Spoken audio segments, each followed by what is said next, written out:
Hey guys, it's Dan back with another Doomtown Reloaded video. I was going to wait a week and do a deck building video next time, based on the decks that I've been playing and my thought process to what cards I choose and how I put my deck together. However, Election Day Slaughter has come out a couple of weeks early due to the mix-up in the States with one of the distributors. Everybody gets it early, and it turned up in the UK this week, so I picked mine up today, which I have here, and we will go through that shortly.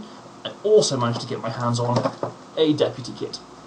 As the 6th monthly event the stores can run, they only get one of these kits every 6 months, and we'll have a look at the cards and the bits and pieces that you get inside there as well. So, moving on, let's have a look at the Deputy kit. Okay, so first up, the main prize, well, one of the main prizes for the kit is this rather fantastic mat, featuring the Jackson's Strike artwork. I do apologise for the rather dubious quality of my webcam. Assuming I start to make these on a fairly regular basis, I will invest in a much better quality camera, but I hope you can see the mat there. It's the same nice quality thickness of the Wendy one from the kit 1. Brilliant, cracking piece of artwork for a mat, not too cluttered, very good background to put your cards down on. I will see if I can find a still image to put in the comments section below, and you guys can have a look at that in much better detail. Well, that's the mat. It's one of the first prize pieces. I will let you soak that one in for a little bit. It's a very cool piece of artwork, and I'm sure old school Doomtown fans will be waiting for Jackson to come back at some point. I'm pretty sure he survived in the previous fiction. If I'm wrong, if somebody can let me know, that'd be fantastic. But hopefully we'll see Blackjack return in some way other than just his name on a card. Right then, on to the alternate art cards. Deputy kit comes with 3 alternate art cards. Normal organised play kits only coming with 2. In this kit you get 16, 8 and 4 of different cards. The 16 cards are alternate art copies of One Good Turn. It's a fairly useful card, can go in a lot of decks. Cheating Resolution to make money, noon to draw a card, helps you cycle. Probably only really good if you're building out of 6s. I say it has certain uses. I've used it to some effect, good and bad. However, the artwork on this is fantastic. Features Abram Growth, who is becoming one of my favourite characters in the fiction. I do like the 2 pieces we've had so far. He strikes me as being a very interesting character as time progresses. The Faith Pine box coming out soon should give us a nice experienced guy who can throw some blessings around, but we'll have to wait and see. You get 8 copies of Stephen Wiles. Stephen is my man, and he goes in every deck I can fit him in. He's a truly fantastic card, and anybody who's used him will know you can get a lot of legwork out of him. He can keep you in the game with his 3 influence. He's 3 stud. Yes, he's only going to hang around for a turn, unless you're somehow flush with cash, in which case you can pay his upkeep. It's a cracking piece of artwork again. So we see old Stevie there, and this rather strange hooded figure in the background. We haven't made mention of a hooded guy so far. Maybe it's going to be a guy who's going to turn up later on. We'll have to wait and see. Flavor text is also attributed to a Katie Carl, who we haven't seen as a character or in the fiction, so hopefully that's somebody else who's also going to arrive at some point. Finally, 4 copies of alternate Carter's Bounties, which in and of itself is a fantastic card. Lets you move a guy into your shootout. This is a really interesting card for one simple fact. This guy here, yes, that's Sloan, it's all really good. We know Sloan's going to be wanted and have a poster. This chap's called Al Utter, who may or may not be related to Prescott. Once again, one of those things is going to have to be resolved in the fiction. I hope you guys are listening, get writing, we want to know what's going on. That's the alternate art cards for you. Onto the cool stuff. The reason you will probably be going to a Deputy event being the Deputy badge. It's quite a weighty piece of kit. Nice heavy badge there. You get one of these to every store every 6 months, and the overall winner gets this and gets to wear it with pride at that venue, and basically declares himself to the world as being the best player that area has to offer. I'm sure, like most card players, bragging rights is right up there with your preferred prizes, and having a nice shiny badge to show for that is going to go down quite well with a lot of people, I believe. But that's the badge there. It's a simple class badge, nothing special. It is nice and heavy, very, very decent piece of kit. You can see that it's quite a thick piece of metal. And it's obviously last you quite a long time. Final piece of gear you get in the box being the deck tins. Now AEG have always done deck tins for most of their games. I've got a nice collection of 5 rings ones at the other side of the room. This one here, featuring old Sanford Taylor, has the Sloane outfit symbol on that side, Sloane herself. I'm really not a fan of this artwork. They could have done so much more with it. Yes, he's kind of got the big old I'm in charge look to her, but as though there could have been a much better thing they did there, and hopefully when she gets an experienced version we'll see some really, really nice artwork for her. Well, there you go, another Sloane outfit icon on the other side. Same size as the 4th ring one. It should easily fit 1 or 2 decks inside, or 1 deck and tokens. And that's it, the Deputy kit for the first of the Deputy events this year.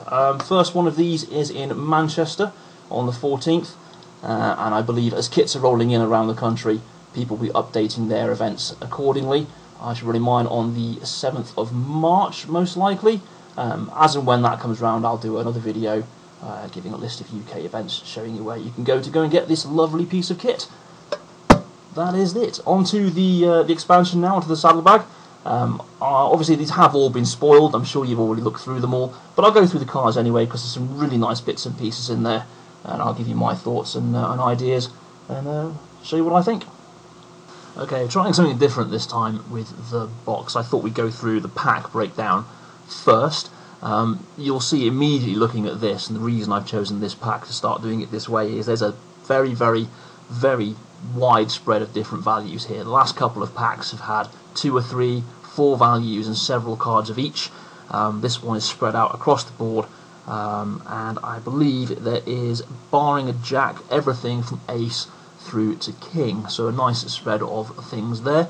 Looking at the dudes, you'll also see this pack also has a lower average influence across the dudes on offer. The pack follows the same construction.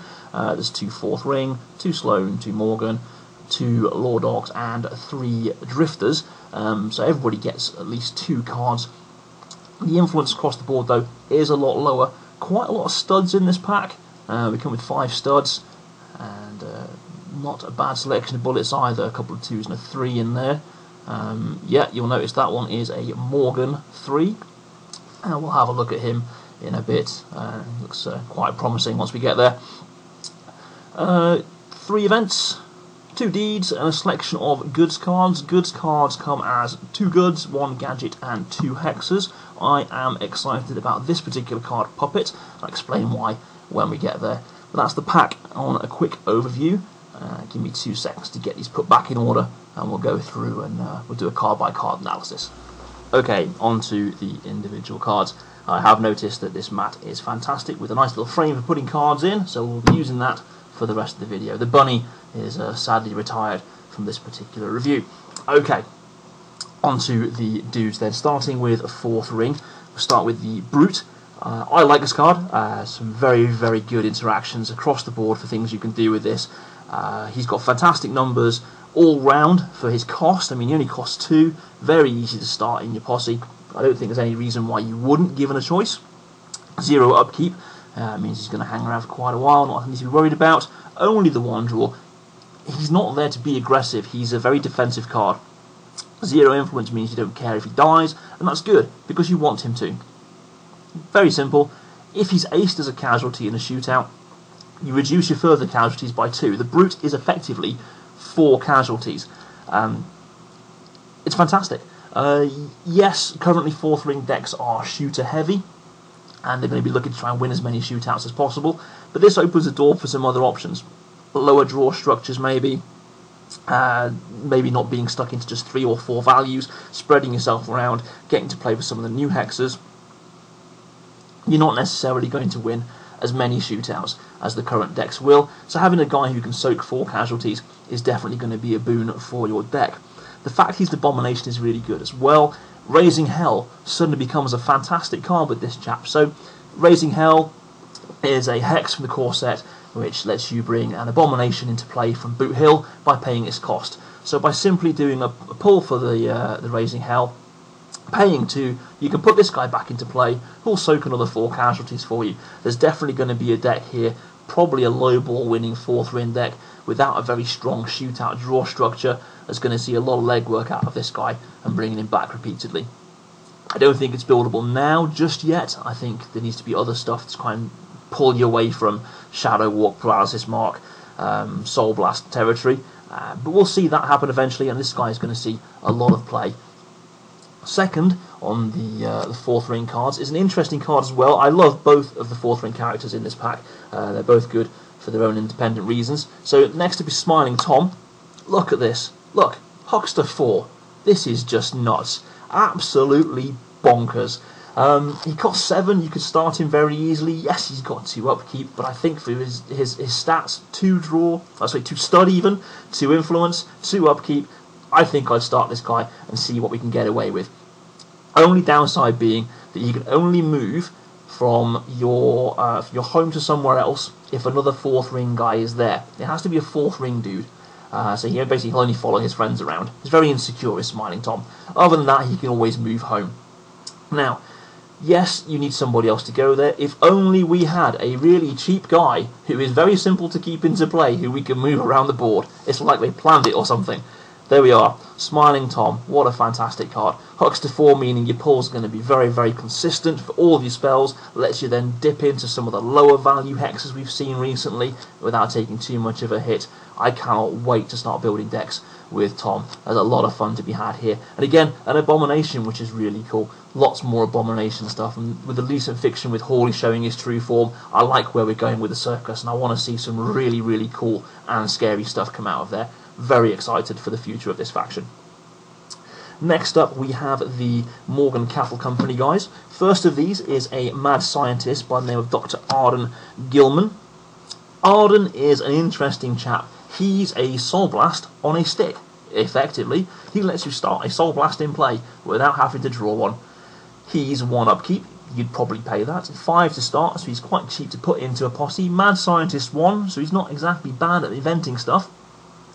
It's interesting. So yeah, he is effectively a Soul Blast. As a shootout action, you can boot him and do the exact same thing as the Hex. If you pull against a guy's grit, if it's successful, send him home booted. If it's successful by 6 or more, ace the target. Downside to this is, because you have a dude that starts with a Soul Blast, effectively eliminating the need to draw into it, eliminating the need to have aces in your deck if you want a high pull deck. If you pull a Spade or a Joker, poor old Arden suffers the same fate. Now, not necessarily bad if it's just sending him home booted. However, if you do overpull on somebody and ace them, poor old Arden is getting killed as well. I don't think it's going to be worth making sure you run no Jokers or no Spades so that it can't happen to him. I think it's one of those things, it's the price you pay for having a very nice silver bullet to a threat on the board if it's needed. You probably wouldn't run as many Spades. I think you'd still run Jokers if you're running a pull deck. He is a mad scientist, he's pull related himself, so you probably still would have them. There's only 2 cards out of 54, so it's not too bad. Not going to be top tier just yet, however, it does give Morgan some nice bite to go along with their current deck builds, and I think we'll see some interesting ideas using Arden going forward. Second up is the 3-stud guy we mentioned at the beginning, Arvid Mard. He is a 3-stud, 2 influence, 6 cost chappie. He does cost 2 to keep in play, with an upkeep of 2. I think you pay that, no problem at all. 3-stud out of Morgan? Why not? Morgan missing a lot of fight at the moment. You kind of pushed into playing very defensive, very control-y, very movement-based Morgan decks. I have seen Morgan shooters. I just think shooter works better out of other factions at the moment. Arvid, however, is changing that opinion for me. Very simple react action on him as well. After he comes into play, make a trade-in noon play. So if you're main decking Arvid, you haven't started him, you draw into him, you play him, you can immediately grab something off somebody else to make him even more useful. I imagine having a force field on him is going to be quite useful with a 3-stud running around. It's going to be very hard to get a drop on, regardless of who you're fighting against. But we'll see. I like it. Very strong card for shootouts. Definitely needed for Morgan, and we'll see a lot of play as well. Next up, we have the first of the experienced characters in the box. 2 of these, Ali is one, Philip Swinford is the other, and we'll come to him shortly when we get to the Law Dogs. I will cover experienced and how it works at the end of the video. Once we've looked at the cards, I'll give you a quick rundown of the rules. It's very simple, nothing overly complicated, but it's worth knowing, because obviously people are going to want to know how this new keyword works. The card itself, though, Ali is, she's still a 2 draw, just like her original. She's now worth 1 influence, where she was previously worth 0. She costs 5 to start. You wouldn't start this ally, you would use the experience trait to get her into play. She has a fantastic job on her. It's kind of like a kidnapping. It's a job that marks a dude with the potential to discard them. However, its controller can pay cash to keep him in play, or her. And it's interesting. You could argue it's a good cash gain if you've got somebody sat on a load of cash, or if you can hit somebody with a high influence dude who's getting a little bit skint, it will hit the discard. She's definitely got a very good ability there, and I think having a job on a dude is always fantastic, because it means you're always going to have it in play, and you can do it every turn. Jobs on action cards being just the one-shot things that they are. Second of the Sloan guys is Milt Clemens. Milt's nice 2-stud, 1 upkeep guy, 1 influence, 6 cost. He's alright. I don't think he'd be main decked. I think you'd start him. He is an 8. If you are going for a very strong shooter, there's no reason you wouldn't go for 8s, jacks and aces. So you'd probably want Stephen Miles in your deck, because he would be the better option, as he can get cycled around frequently. Milt, on the other hand, does have a good trait on him. He has, whenever his bounty goes up, you gain a cash. So you immediately get the benefit of him being wanted, whereas your opponent has to make him wanted and then get rid of him to get the cash back. Might possibly make them think twice about putting a bounty on him, but there are plenty of ways you can raise it yourself. Right then, Law Dogs next, and we have Philip, who is, as we mentioned, the other experienced chap in the box. He is pretty good. I quite like the experienced Phil. He's 2 influence, which is quite nice. He's nice and cheap still, only costing 4, and I think this is one you'd probably start rather than try to cheek into play using the experience mechanic. He effectively has a very similar but opposite ability to his current incarnation. So when your opponent reveals an illegal draw hand, and yours is legal, you can draw a card and then discard. Slightly more efficient than his current incarnation, which is discard and then draw, simply because you can engineer your hand a little bit better. Nothing worse with the current Phil than discarding a card you might use to draw something that you won't, like a Joker, for example. So yeah, new experience Phil, very, very good card for Law Dogs. Second of the Law Dogs is Drew Bowman, and he has the same obscure text on the card. You notice on Phil, it doesn't say each time an opponent reveals a cheating hand, it says each time they reveal an illegal hand. Same on Drew, he's got the same text. Now I don't know if this has been a conscious design decision by the team, if the wording for cheating hand and illegal draw hand is going to be any different going forward, but we'll see. Either way, he has a cracking ability. If your opponent cheats and you don't, Drew can immediately attempt to invent a gadget without booting. You still pay the cost of the gadget, but being able to drop a gadget into play off of a cheat is actually pretty good. It's a trait as well, so it's not actually a cheating resolution, so you could drop out a cheating resolution gadget, as we see more of those, which might actually help you as well. He's nice and cheap, 6 to put into play or start, no upkeep, so you haven't got to worry about him, and he's Mad Scientist 1. I'm a little bit upset that we've got 2 Mad Scientists so far in this pack, and they're both Mad Scientist 1, whereas Hucksters get their skill 4 guy quite early. However, I imagine we will see Mad Scientists 3 and 4 going forward. It's just a case of holding on. Obviously, they can't release everything all at once for us. But Drew's a nice card. I think it's definitely a boon to gadget decks to be able to invent without booting. I would like to see the similar effect with Morgan. Obviously, if your opponent cheats and you don't, being a Law Dog thing, that's where he belongs. But if we could see a similar effect of a guy who doesn't boot out of Morgan, which is definitely the deck that's more stronger with gadgets at the moment, that'd be quite a nice addition for them. The Drifters next. First up is Jake Smiley.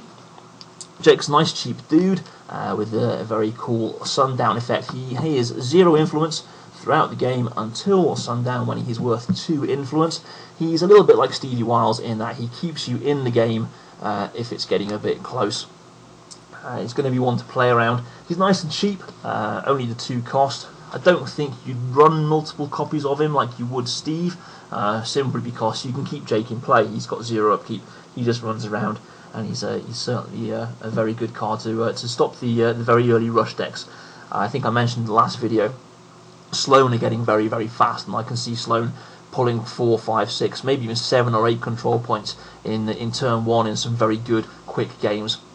Jake will be a nice counter to that, because it will give them a lot harder target to reach, with how much control they need to get.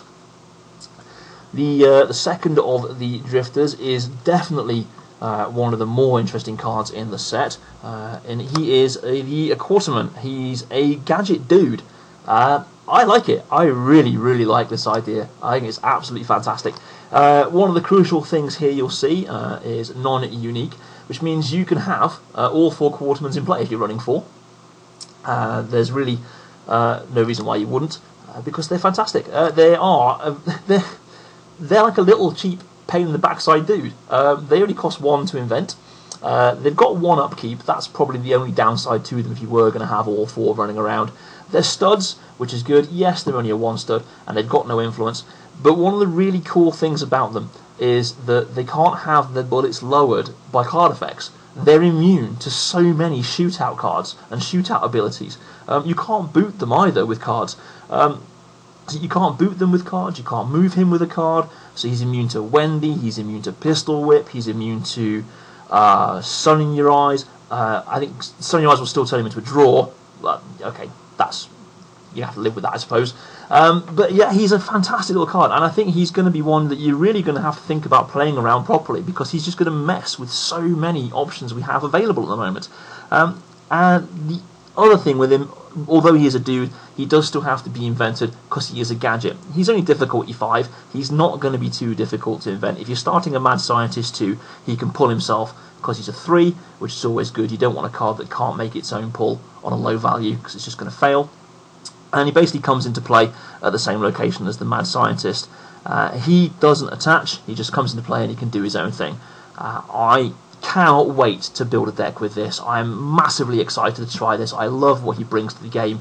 It's going to change how things work, and it's going to be so much fun to play with. I hope you guys have some fun with him as well. If you come up with any ideas, feel free to let me know. I suspect my next video will be a deck build around this guy. It's how much fun I expect him to be. After that, we have the third drifter, which is Angela Payne. She's alright. She's nothing special to write home about. She's a moneymaker, effectively. She's stud, which is pretty good. 1 influence, which is okay. 7, I think, is probably not too bad given her ability, and she does have 0 upkeep. If she's at a deed you do not own, gain 2 Ghost Rock. Key thing here is if a deed you do not own, you don't have to control it, so her 1 influence isn't going to be massively influential to this decision to use her ability, but you can basically get her across the table to somebody useful. Try and deny the location. If they come and defend it, fine, you don't care, you can still use her ability to gain cash. The risk being, once she's booted, she might get called out. That, depending on the state of the game, is the decision you're going to have to make. She is effectively just boot her, make some money. I think if you're having trouble with your economy, it's worth giving her a look at. The deeds next.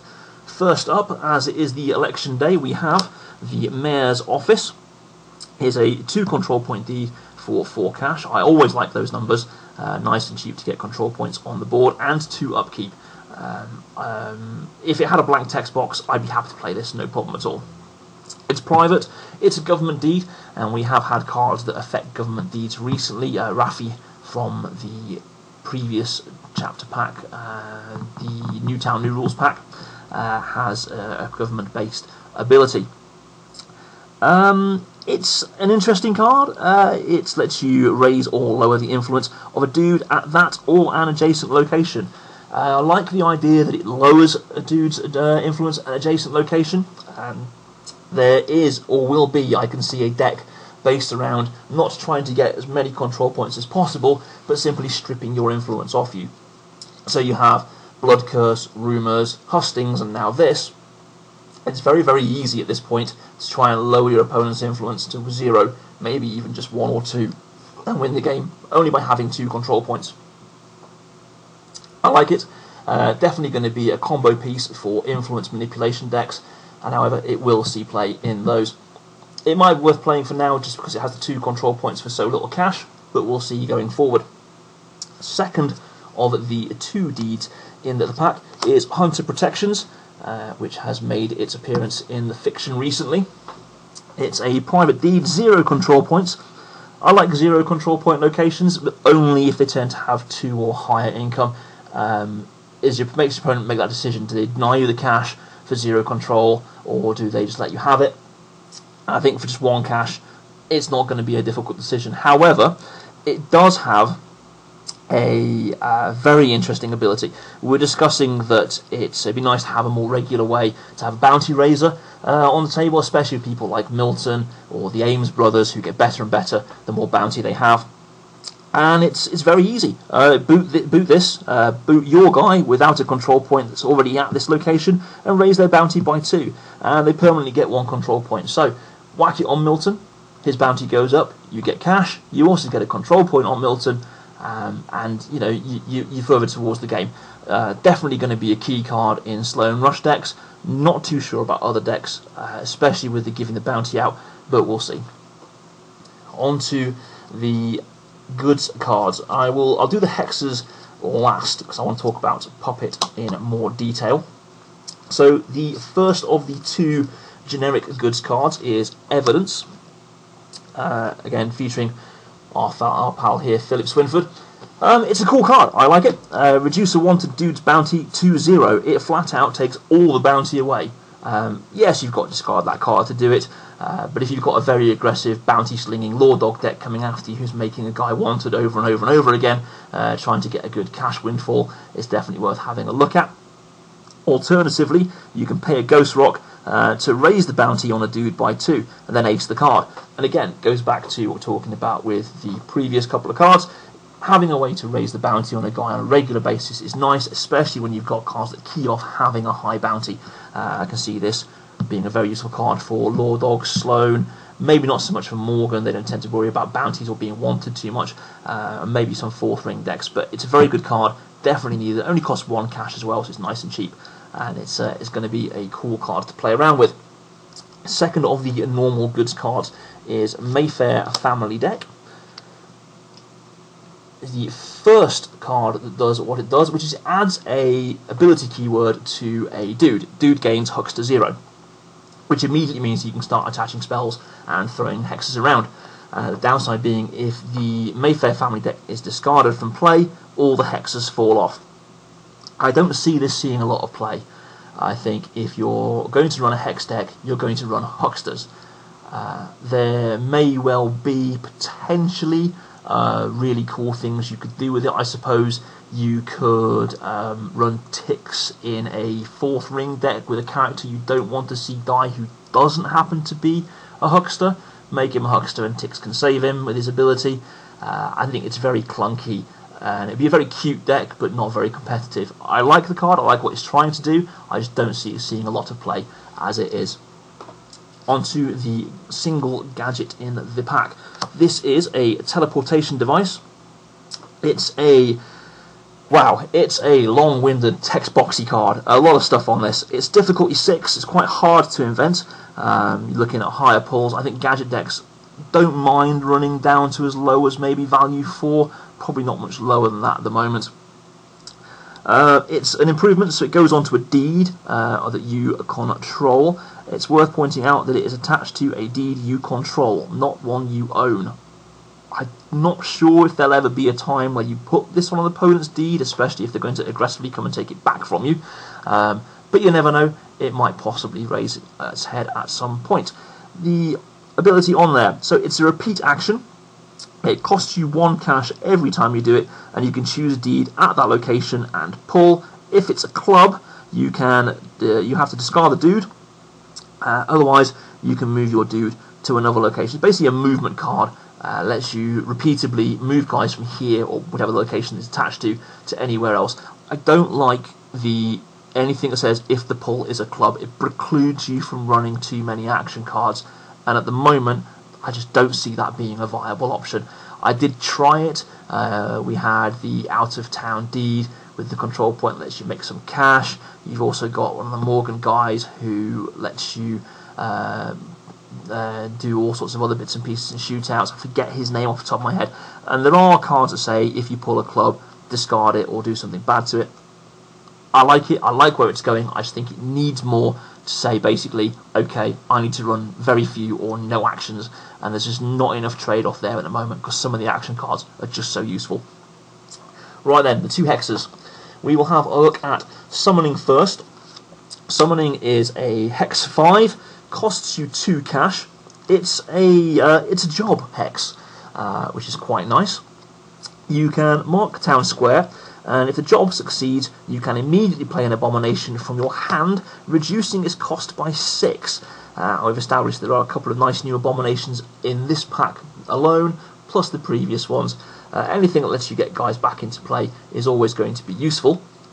And it also gains a control point, so if you do bring a guy back, you get a control point, which is going to help you get towards your win condition. Again, it's one of those cards, I like it, I like where it's going. I don't see it working just yet, but I'm hoping as we get more and more abominations, which we certainly will out of 4th ring, that it will actually see a lot of play and we'll get a lot of good stuff from it. Right then, here we go, Puppet. After Quarterman, this is the card I'm looking at playing around with the most. I can't wait to have some fun with this. It's a very low value hex on a 4. It's a little bit off-putting, I must be said, and it costs 2 to play. However, it has one of my favourite card effects on any card printed in any game I play. It lets you take control of an opposing character. So it's a boot hex. Target is X. X is the grit, and we had a couple of cards in the last pack, most notably the Stone Idol and the Corporeal Twist, which mess with the grit of a dude. Stone Idol lowering their value by 3. Corporeal Twist is also -3 to grit in total, which makes this easier to pull off. And if you do succeed, you take control of a dude at the same location. And it's until after the sundown phase, so the win condition check for the game triggers first, then they get their dude back. That's cool by itself. However, you can do some really cool stuff with this. I very much like the movement card, the action that lets you move a guy from one location to another and take another noon play. It's the reason Shadow Walk is so good. It gives you that second action immediately, so if you can move this guy in using a movement card and get the play immediately to do his hex, he can take control of the guy he's moved to and not have to worry about being in a shootout. If you can take control of an unbooted dude, you can then use him to start calling out his owner's dudes.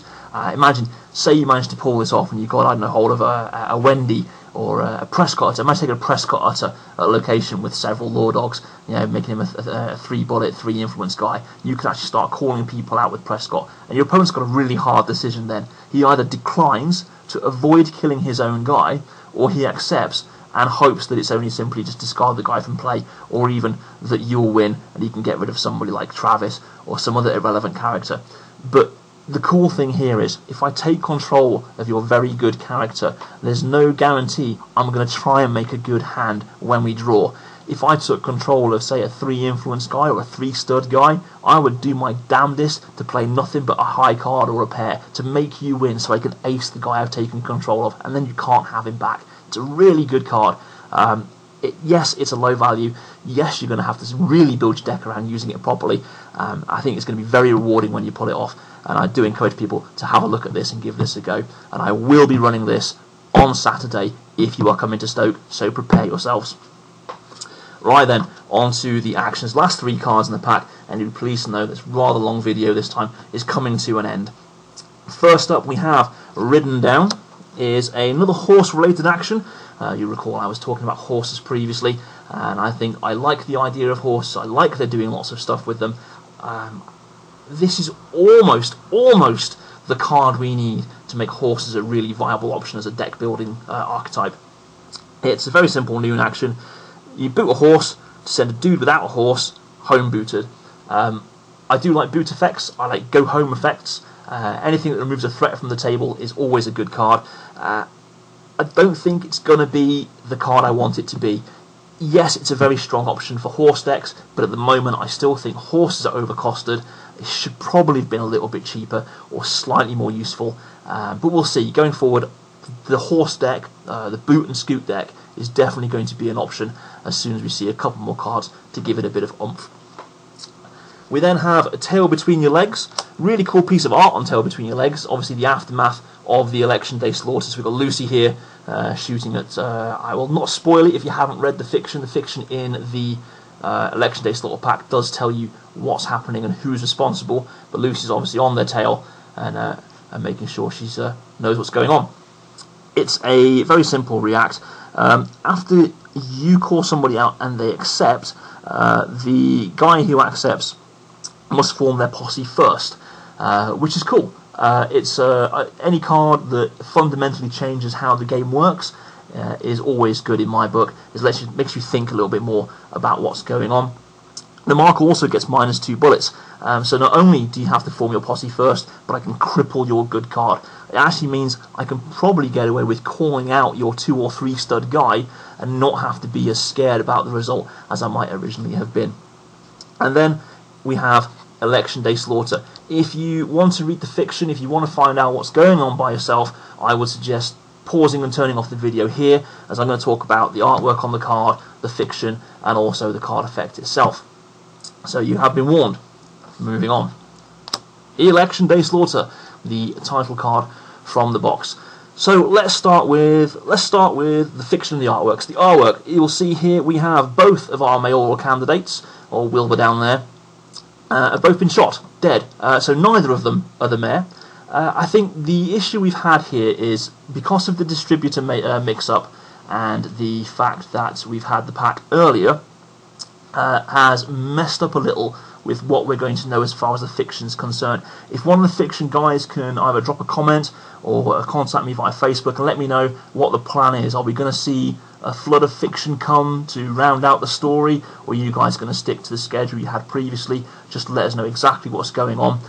That'd be fantastic. The fiction in the pack specifically mentions that Dave Montreal has been out of town. Now, we haven't had that fiction yet. We don't know where he's gone, so we don't know if there is going to be a story where he's gone to go and do something on the back of that evidence story we had previously.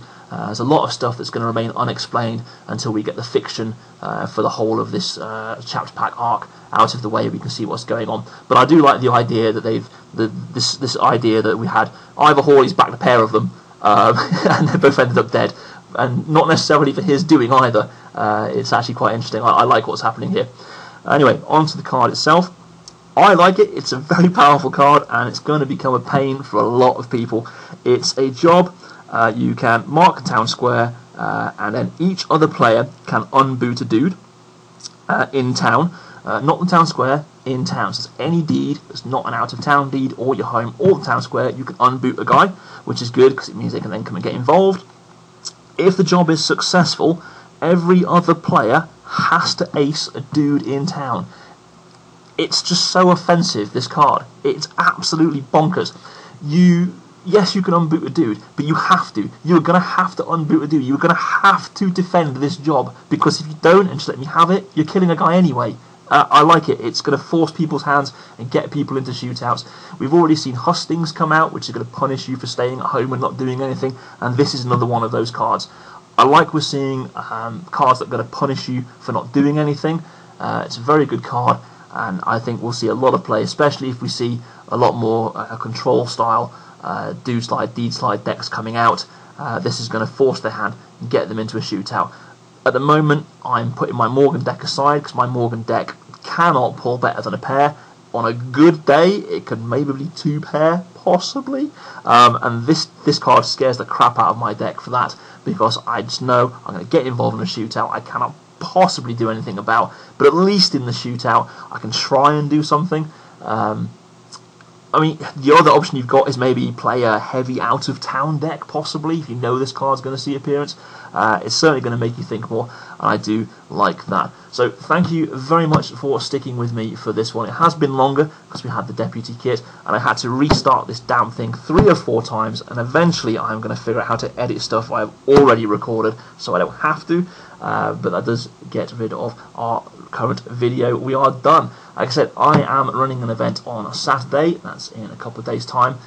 Election Day Slaughter will be legal, partly because I want to use Puppet, and I think other people definitely have cards they want to try out the new pack, and that'll be quite good as well. And don't forget the UK's very first deputy event using the contents of a kit like the one I showed you earlier, and this very nice Jackson Strike map will be on the 14th of February in Fanboy 3. All of the details for those events you can find on the Doomtown UK Facebook page. Thank you very much once again for watching, and I will see you on my next video when I will attempt to build a deck and show you my thought process on cards. In fact, what I'll probably do, I will go for my puppet deck. I'll build that for the tournament, let you know how I get on, and we'll do a deck deconstruction next week sometime. Thank you very much. Actually, it occurs to me before I go, I did say I was going to go through the experience rules and how you replace an experienced character with their new version. We'll do that now. Effectively, in fact, let me get a mat and some cards and we'll go through it.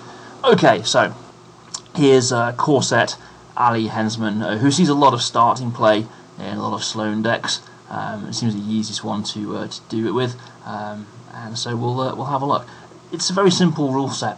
Experienced one, effectively the experienced card in your hand is the exact same card you have in play. So as a new action, you simply change this guy or this girl into this one, and they are the same card. They keep all of their tokens, so the cool thing being that Ali's ability here to gain control points, they will stay in play on the replacement card.